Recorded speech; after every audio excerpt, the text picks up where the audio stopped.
এবার আর্থিক দুর্নীতির অভিযোগে বিদ্ধ দুর্গাপুরের অন্ডালের উখড়ার প্রাচীন ঝুলন মেলা। পঞ্চায়েতের উদ্যোগে শুরু হওয়া মেলা স্টল বন্টনকে ঘিরেই দুর্নীতির অভিযোগে পোস্টারে পোস্টারে ছয়লা। পোস্টারে লেখা উখড়া ঝুলন মেলার মাঠের আর্থিক দুর্নীতি, সমাজ বিরোধী দ্বারা দাদাগিরি এবং অব্যবস্থার জন্য মেলা কমিটির কাছে জবাব চাইছে গ্রামবাসী। কাঠগড়ায় তৃণমূল পরিচালিত উখড়া গ্রাম পঞ্চায়েত। যদিও অভিযোগ উড়িয়ে দিয়ে পঞ্চায়েত প্রধানের সাফাই, প্রমাণ পেলে আইনানুগ ব্যবস্থা নেওয়া হবে। পাশাপাশি বিরোধীদের চক্রান্ত বলে দাবি পঞ্চায়েত প্রধানের। কমিটির নামে দোষ দেওয়া হচ্ছে, কমিটির হেড তো আপনি, আপনার নামেই অভিযোগ করছেন। আমার নামে যখন অভিযোগ করছে প্রমাণ তো করতে হবে দুর্নীতি হচ্ছে। অবশ্যই যদি কেউ দুর্নীতির সঙ্গে যুক্ত আছে আমি অবশ্যই তদন্ত করব। তারপরে যারা এই যে জানে তারা আমাকে প্রমাণ সমেত দেয়, তার আইনের ব্যবস্থা নেওয়া হবে। দেখুন এইটা বিরোধীদের চক্রান্ত হতে পারে। হ্যাঁ, এবারে কারণটা তো যারা পোস্টার চিঠিয়েছে তারাই তো বলতে পারবে কারণটা কি।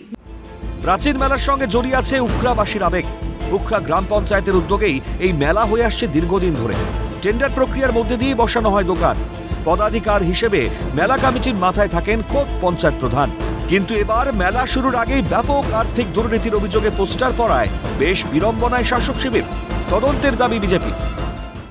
কিন্তু এই যে মেলার মাঠে যারা পয়সা তুলছে কিছু অসাধু ব্যবসায়ী, তা আমরা জানতে চাই তারা কারা, তারা কি হিসাবে পয়সা তুলছে, এবং এই মেলার মাঠ যেটা স্কুলের সেটা কার আন্ডারে আছে এটা গ্রামবাসী জানতে চাইছে। এটা গ্রামবাসীর অধিকার আছে, কারণ উখড়া ঝুলন মেলার সাথে গ্রামবাসীর একটা সম্পর্ক যুক্ত হয়ে আছে। আমার মনে হয় একটা দুর্নীতি তো চলছেই, তো এর একটা উপযুক্ত তদন্তও হওয়া উচিত। এবং এই যে মেলার মাঠে দেখা যাচ্ছে প্রশাসনও নেই, অথচ পঞ্চায়েতও নেই, স্কুল মাঠও দেখছে না। তো এত বড় একটা মেলায় কাদের আন্ডারে চলছে, মানে যদি কোনো ঘটনা দুর্ঘটনা ঘটে যায় এটা মানুষ কার কাছে যাবে?